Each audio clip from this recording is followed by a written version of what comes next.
Move to conventional sources of energy. Conventional means some old traditional sources of energy which are still being used. Okay, so first is biomass. Biomass. Bio means something related to plants and animals, right? Organic thing. पहले के time में जब लोग would use किया करते थे, ठीक है, wood as a fuel use किया करते थे, तो वुड ने बहुत ज्यादा पोल्यूशन क्रिएट किया, राइट? भाई वुड को बर्न करने पर ऐश और स्मोक बहुत ज्यादा प्रोड्यूस होता था. प्लस अगर आप वुड यूज कर रहे हो, that means you are destroying many trees. लोग इतने ट्रीज उगाते नहीं थे जितना काट दिया करते थे. Means deforestation was at the peak instead of afforestation. So जब लोगों को ये चीजें नजर आने लगी कि नहीं, काफी पोल्यूशन क्रिएट हो रहा है, they switched over to biomass. Now biomass क्या है? काउ डंक जो होता है, काउ डंक, गोबर, राइट, इसको यूज किया गया एज अ फ्यूल. जो आपने देखा होगा विलेजेस में लेडीज अक्सर उपले बना रही होती हैं, राइट? दे कॉल इट उपले. The cow dung cakes which they form, वो बना बना के दीवार पे चिपका रही होती हैं. So those are the cow dung cakes, जिनको हिंदी में उपले बोलते हैं. So those cow dung cakes they serve a fuel. अब जो भी आपकी प्लांट एंड एनिमल प्रोडक्ट्स हैं, राइट, सब काउ डंग फ्यूल फॉर्म कर रहे हैं. भाई प्लांट्स डेड हो गए, मिक्स हो गए ग्राउंड में. एनिमल्स जो हैं उन्होंने अपना खाना खाया, फिर दे गेव काउ डंग, वो ड्राई हुआ, उनके काउ डंग केक्स बने एंड उन केक्स को फ्यूल की तरह से यूज किया गया, राइट? सो समहाउ ये काउ डंग केक्स को एज अ फ्यूल यूज करना बेनिफिशियल तो था, बिकॉज क्या था इसमें? सब कुछ ऑर्गेनिक था. Everything was organic. Plants and animals, animal waste ही तो था. यस, तो लोगों को लगा कि हाँ चलो प्लांट एंड एनिमल वेस्ट ही तो हम यूज कर रहे हैं, तो ये तो बड़ी अच्छी चीज है, तो हम काउ डंग को ही एज अ फ्यूल यूज करेंगे. लेकिन जब लोगों ने काउ डंग को एज अ फ्यूल यूज करना स्टार्ट किया, दे रियलाइज कि काउ डंग को एज अ फ्यूल यूज करना उतना भी फायदेमंद नहीं है जितना सोचा गया था. क्यों नहीं है? बिकॉज पहली चीज, काउ डंग को बर्न करने पर कम हीट प्रोड्यूस होती है. Less heat was produced. पहला ड्रॉबैक. ठीक है, एडवांटेज तो ठीक था कि हाँ चलो ऑर्गेनिक है, प्लांट एंड एनिमल वेस्ट है, बट पहला ड्रॉबैक ये था कि जो काउ डंग को एज अ फ्यूल यूज करने पर जब हम देखें हीट की टर्म्स में, तो cow dung as a fuel बहुत ही कम हीट जनरेट कर रहा था. दूसरी चीज, हीट कम प्रोड्यूस हो रही थी, लेकिन स्मोक काफी प्रोड्यूस हो रहा था. अगर आप एक काउ डंग केक को बर्न करो तो हीट बहुत ज्यादा नहीं होगी वहां से प्रोड्यूस, लेकिन स्मोक, धुआं बहुत ज्यादा प्रोड्यूस कर देंगे ये काउ डंग केक्स. तो इनपुट यहाँ पर ज्यादा था, आउटपुट कम था. एफिशिएंसी कुछ भी एज सच नहीं मिल पा रही थी लोगों को. ठीक, तो लोगों ने क्या किया? उन्होंने सोचा कि क्यों ना किसी और तरीके से काउ डंग केक्स को प्रॉपरली यूटिलाइज किया जाए. So what they did, they construct constructed biogas plants. Biogas plants बनाए गए काउडंग केक्स को प्रॉपरली यूज करने के लिए, राइट? क्या है ये बायोगैस प्लांट, इसको ध्यान से समझिए। काउडंग लिया, काउडंग को वाटर में मिक्स किया, ठीक? काउडंग को वाटर में मिक्स किया और यहां पर डाला गया। This is the opening. तो ये जो काउडंग एंड वाटर का मिक्सचर है, इसको बोलते हैं slurry. SLURRY, slurry. Slurry is the mixture of cow dung and water. So इस स्लरी को यहां ओपनिंग से डाला गया। Clear? This dome shaped structure, ये एक डोम बन रहा है। So this dome shaped structure is called as digester.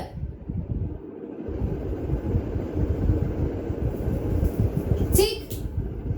This dome shaped structure is called as digester. इस डोम शेप्ड स्ट्रक्चर को ब्रिक्स की हेल्प से बनाया गया।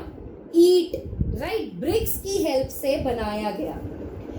अब जब इस स्लरी को मिक्सिंग टैंक में डालकर भेजा गया डाइजेस्टर में, अब ये सारा का सारा स्लरी यहां से ये डाइजेस्टर के अंदर आ गया है। Okay, this has entered the digester. ये सब यहां तक आ गया। डाइजेस्टर में डालने पर क्या किया जाता है, ये डाइजेस्टर को प्रॉपरली सील कर दिया जाता है।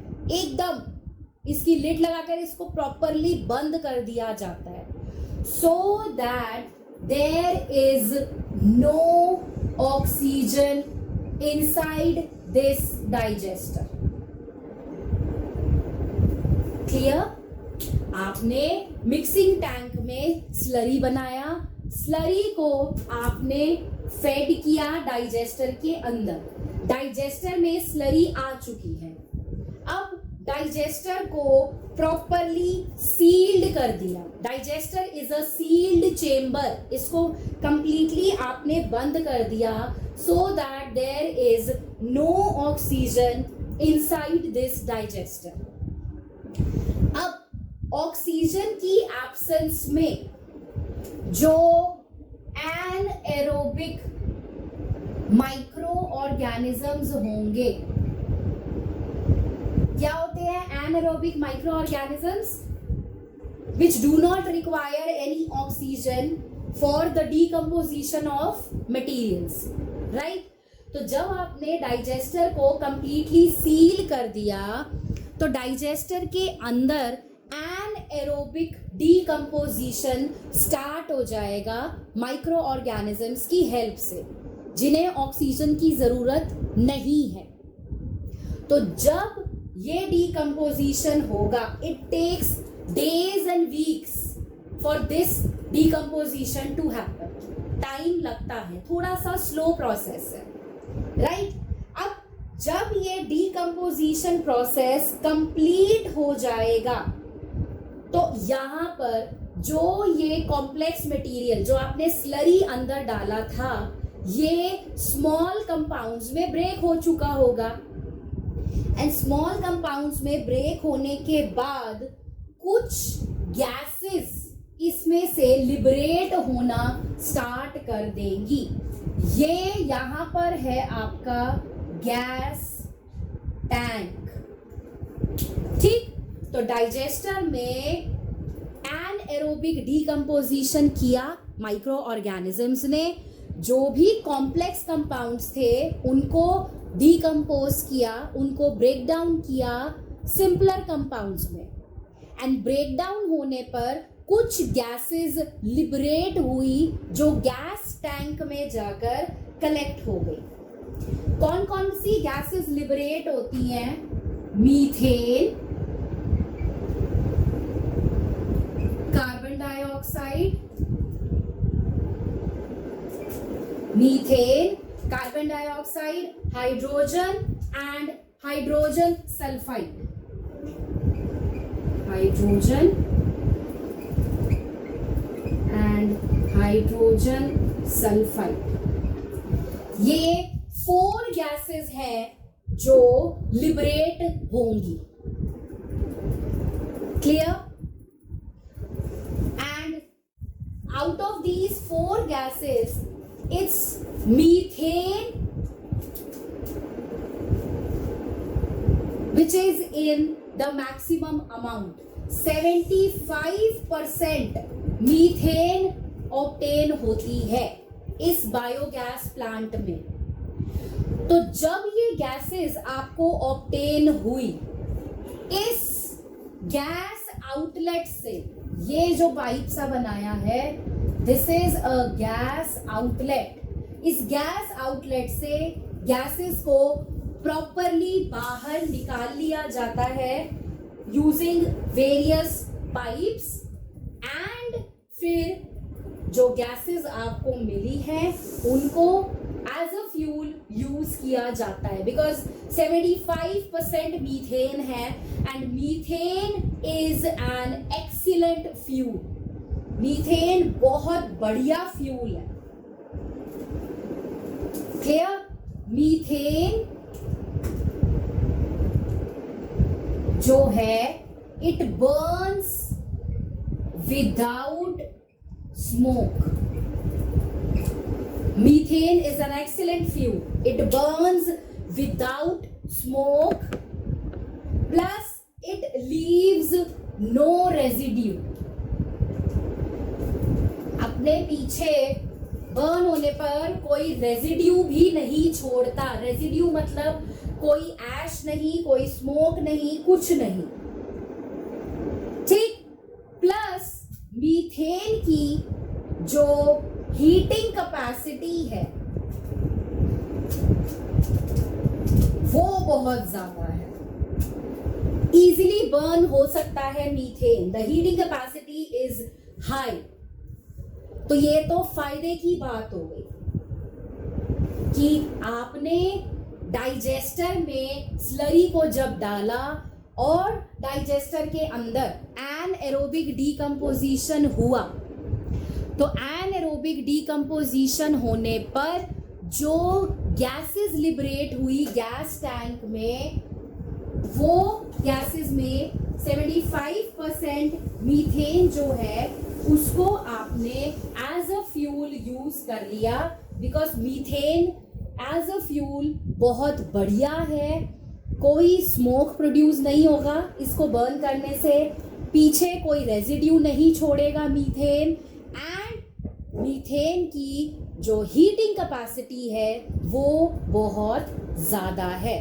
अच्छा है एक फ्यूल। ठीक?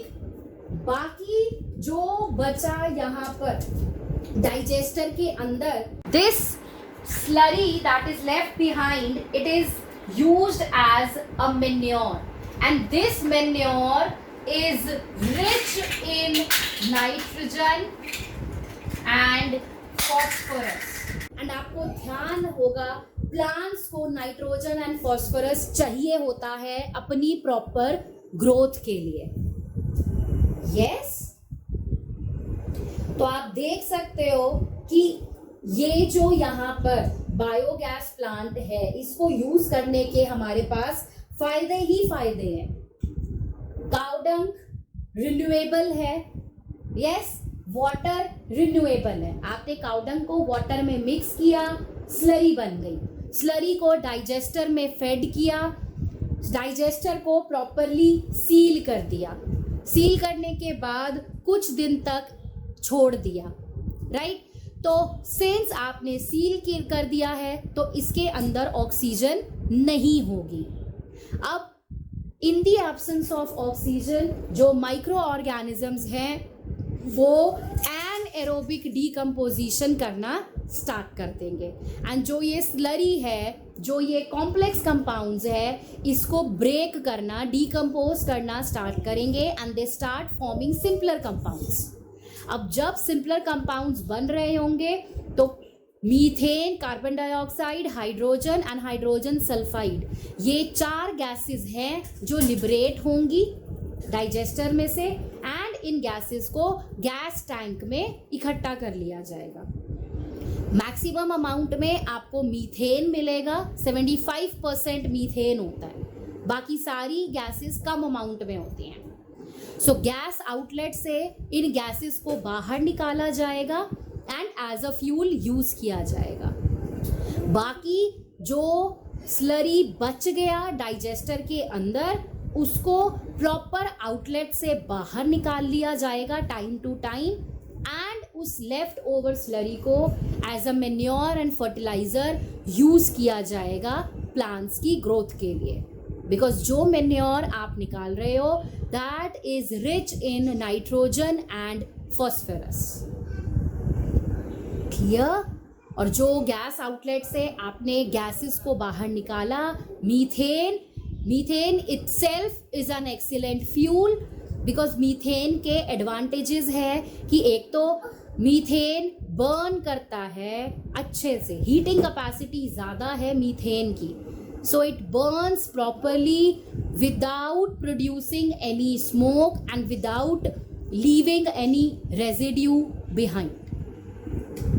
So आप देख सकते हो हर एक चीज जो आप यहाँ यूज कर रहे हो, सब चीजों के एडवांटेज ही एडवांटेज है। Clear?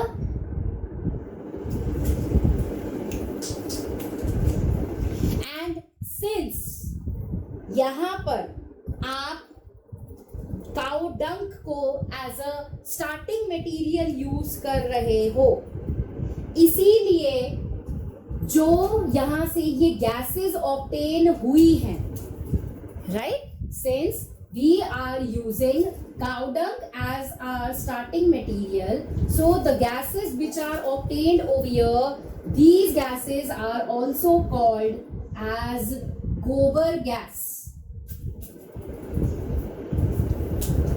Okay, they are called as gobar gas या biogas.